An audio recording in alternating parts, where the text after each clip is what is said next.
حسرت و خشم و در تنگ گران ظلم بکن از جان.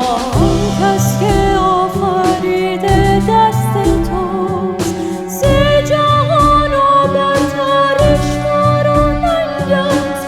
میزن به خود به جم که دنیایی در انتظار و با تو هماهنگ است. کو مرد غرور بگو باید زین پس به درگه تو بساید سر.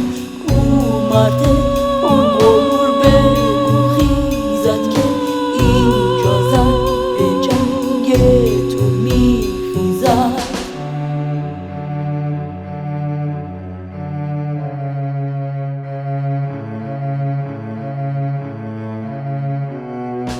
حرفش حق است و در راه حق هرگز از روی ضعفش نمیریزد هرگز.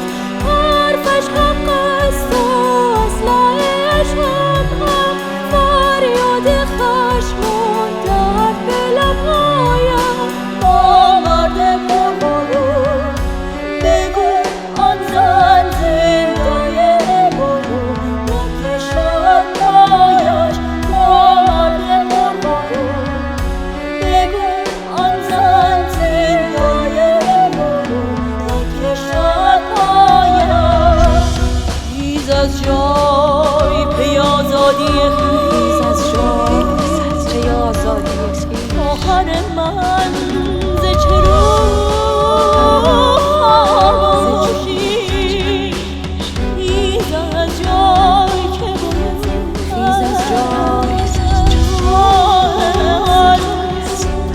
خون مردان ستمگر